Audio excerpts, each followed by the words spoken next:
Les Bedzang sont localisés dans l'arrondissement de Ngambé-Tikar, département du Umba-Mekim, région du centre. Ils ont un attachement à leurs territoires ancestraux et de ce qui reste des forêts qu'ils considèrent comme un bien commun, représentant ici la base de leur existence. Les Bedzang sont estimés à 714 individus, soit 3,38% seulement de la population totale de la localité et répartis dans 7 hameaux.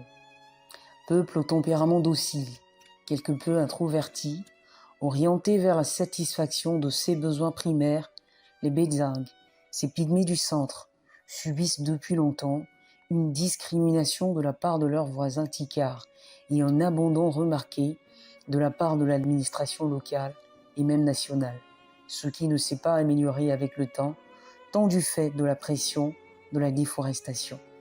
De plus, ils ne sont pas inclus dans le processus de partage de la redevance forestière annuelle, RFA, et ne bénéficient pas non plus des différentes réalisations sociales externes propres au cahier de charges des exploitants forestiers, forts des droits qui sont les leurs. Je m'appelle Njalidi. Oui. Je suis Tika.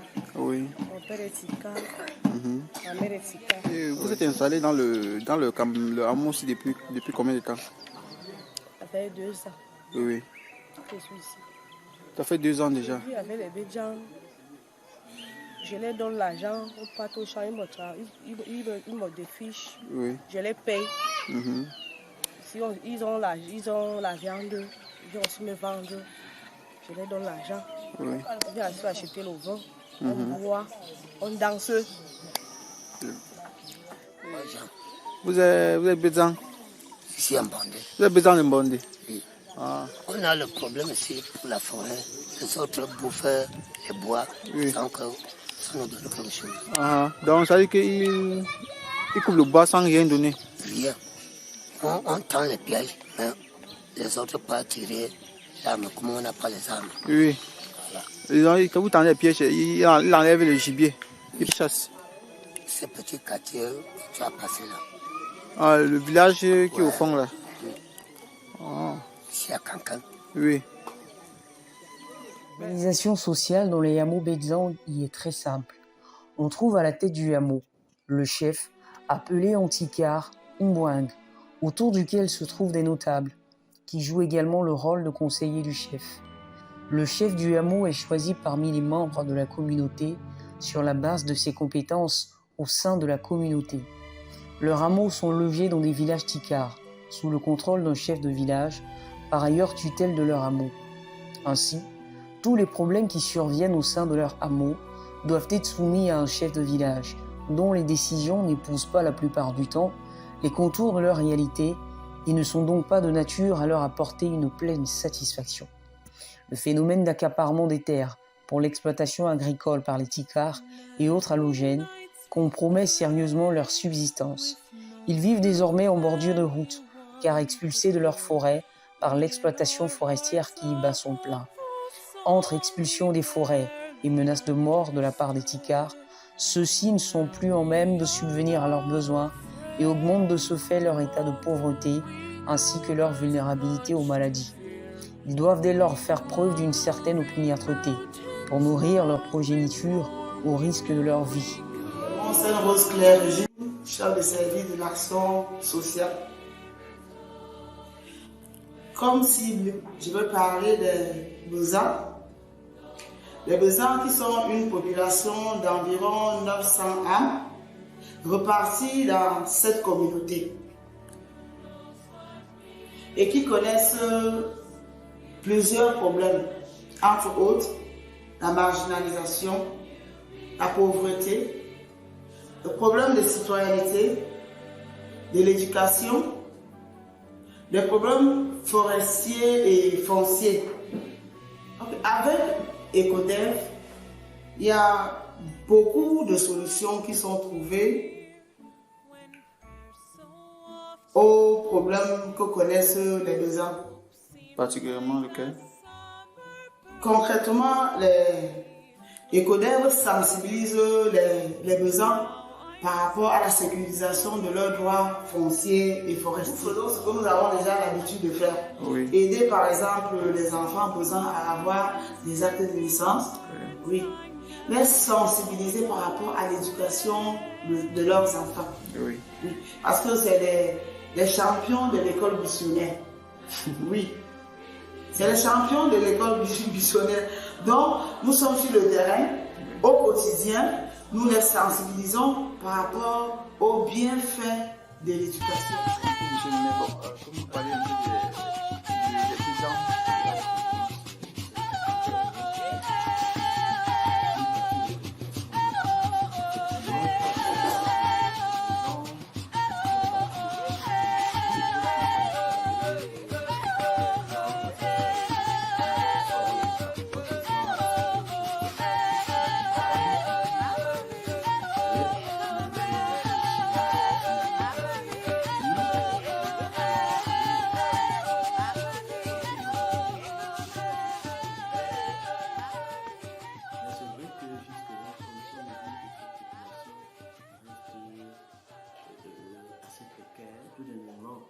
Sur le plan sanitaire, notamment au niveau de Nyanka, du campement privé de Nyanka, il y a eu la réunion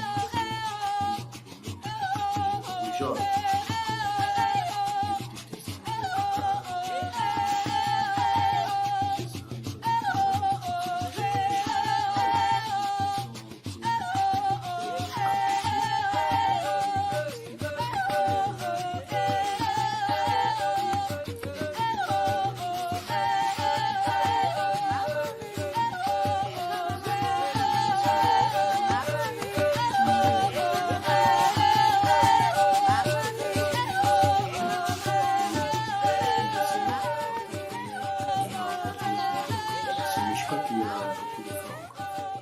Pour pallier à cet état des choses, les Bedzang sont forcés de changer leur mode traditionnel de vie, ce qui amène le plus souvent certains Bedzang à avoir une piètre opinion d'eux-mêmes, car beaucoup n'estiment pas être des êtres humains au même titre que les autres.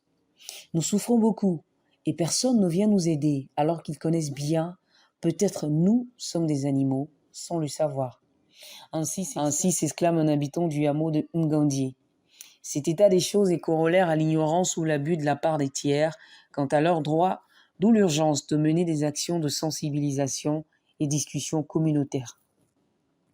L'association Écosystème et Développement, en abrégé EcoDev, œuvre déjà depuis 2020 dans la localité, dans le cadre des sensibilisations sur leurs droits fonciers et forestiers et la réalisation des monographies avec les 7 hameaux que compte l'arrondissement de Ngambie-Tikar.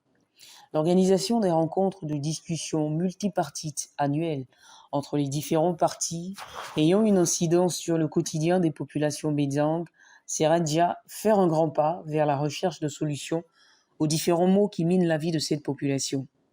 Ces séances de discussion permettraient à celle-ci de mieux comprendre la réalité des choses, de se connaître et de respecter la particularité socio-culturelle des uns et des autres, mais surtout de se tolérer.